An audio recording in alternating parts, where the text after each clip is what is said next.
دہلی کی تاریخ مختلف سلطنتوں کے عروج و زوال کا بیان کرتی ہے، جن میں مغل، خلجی اور تغلق شامل ہیں، جنہوں نے اس شہر پر حکومت۔ دہلی کے وجود کے پہلے آثار مہابھارت کے دور 1400 قبل مسیح تک پہنچتے ہیں، جب اسے اندراپرستھے کے نام سے جانا جاتا تھا۔ کہا جاتا ہے کہ انوکپال تومر نے 13ویں صدی سے بہت پہلے دہلی کے 7 قدیم شہروں کی بنیاد رکھی تھی۔ پرتھوی راج چوہان نے دہلی کی تاریخ کو تشکیل دینے میں اہم کردار ادا کیا۔ دراصل وہ دہلی پر حکومت کرنے والے آخری ہندو بادشاہ تھے۔ اس عظیم ہندو حکمران کے بعد ترک نژاد قطب الدین ایبک نے دہلی میں غلام خاندان کی بنیاد رکھی، جو 1211 سے 1227 تک قائم رہا۔ غلام خاندان کے خاتمے کے بعد دہلی میں خلجی خاندان کا آغاز ہوا۔ 1296 سے 1316 تک خلجی خاندان نے دہلی پر حکومت کی اور اپنے دور میں شہر سیری کی بنیاد رکھی۔ خلجی خاندان کے بعد تغلقوہے نے دہلی پر قبضہ کیا اور تغلق آباد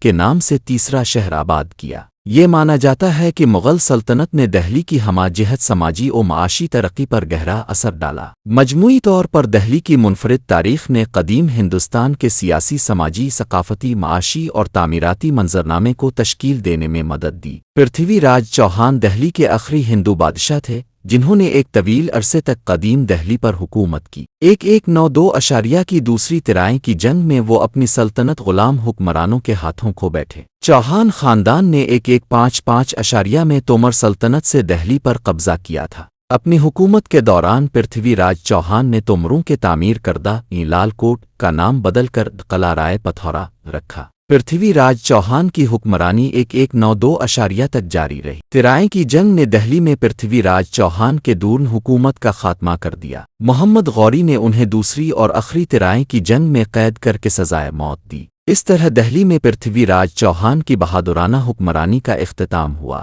پرتھوی راج چوہان کھتریے چوہان راجپوت خاندان سے تعلق رکھتے تھے اور ایک عظیم حکمران تھے۔ بچپن ہی سے وہ اپنی بہادری اور شجاعت کے سبب مشہور تھے۔ صرف 13 برس کی عمر میں اس وقت کے حکمران انوکپال نے انہیں دہلی کا بادشاہ بنا دیا۔ اپنی بہادری اور حکمرانی کے علاوہ پرتھوی راج چوہان اپنی محبت کی کہانی کے سبب بھی مشہور تھے۔ وہ سمیوکتا سے محبت کرتے تھے، جو ان کے دشمن کی بیٹی تھی۔ دہلی میں غلام خاندان کا آغاز 1193 میں ہوا۔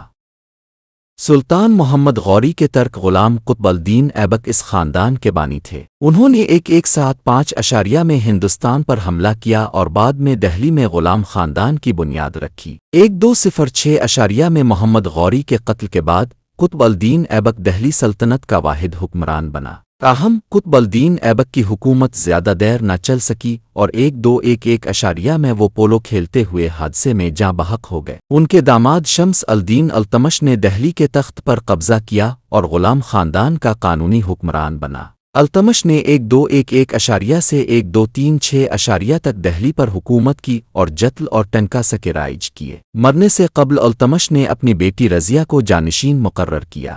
رضیہ دہلی پر حکومت کرنے والی غلام خاندان کی واحد خاتون حکمران تھیں۔ رضیہ کے بعد 1266 میں غیاث الدین بلبن دہلی کے حکمران بنے۔ بلبن اپنی سخت مزاجی اور انصاف پسندی کے باعث مشہور تھے۔ انہوں نے دہلی میں ایک مرکزی حکومت قائم کی۔ 1287 میں بلبن کے انتقال کے بعد غلام خاندان کا خاتمہ ہو گیا۔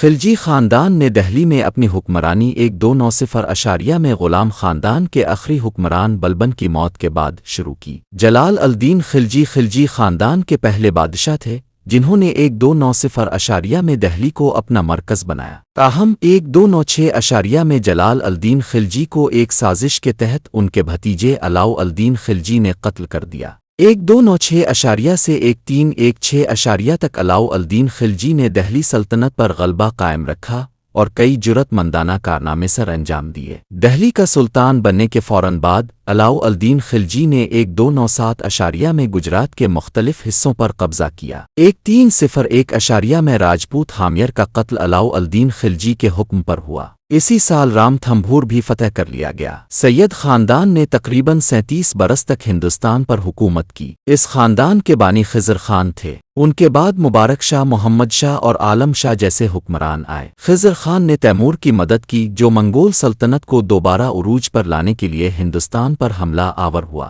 اس مدد کے بدلے میں خضر خان کو تیموری سلطنت کے تحت کئی ہندوستانی علاقوں کا گورنر بنایا گیا۔ دیپالپور، لاہور اور ملتان ان کے زیر حکمرانی علاقے تھے۔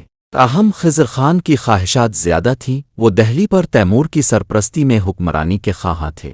آخرکار 1414 میں خضر خان نے دولت خان، جو تغلق خاندان کا آخری حکمران تھا، کو شکست دے کر دہلی میں سید خاندان کی بنیاد رکھی۔ اگرچہ خضر خان نے تغلق خاندان کو شکست دے دی تھی، لیکن وہ اپنی سلطنت کو وسیع اور مستحکم نہ رکھ سکے اور رفتہ رفتہ اپنی سلطنت کے موجودہ علاقے کھوتے گئے۔ مغل سلطنت کا بانی ہندوستان میں بابر تھا۔ مغل افغانستان کے عظیم جرنیل چنگیز خان کی نسل سے تعلق رکھتے تھے۔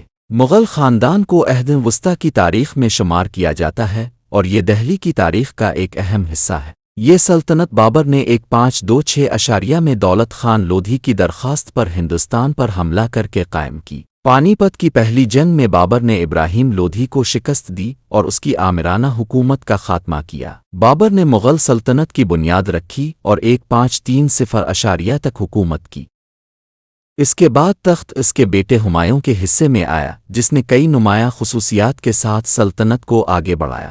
ہمایوں کی وفات کے بعد اس کا بیٹا اکبر بادشاہ تخت پر بیٹھا۔ اکبر کا نام دہلی اور ہندوستان کی تاریخ میں سنہری حروف میں درج ہے۔ اس نے 1556 سے 1605 تک حکومت کی اور اپنی سلطنت کو افغانستان کے مغربی حصے تک پھیلا دیا۔ اکبر کو ایک نیک دل اور فیاض حکمران کے طور پر یاد کیا جاتا ہے۔ مسلمان ہونے کے باوجود اس نے دیگر مذاہب کا احترام کیا اور اپنی رعایا کے دل جیت لیے۔ اگر ویڈیو پسند آئے تو لائک، شیئر، کمنٹ اور سبسکرائب کرنا نہ بھولیں۔ آپ کی سپورٹ ہمارے لیے حوصلہ افزائی ہے۔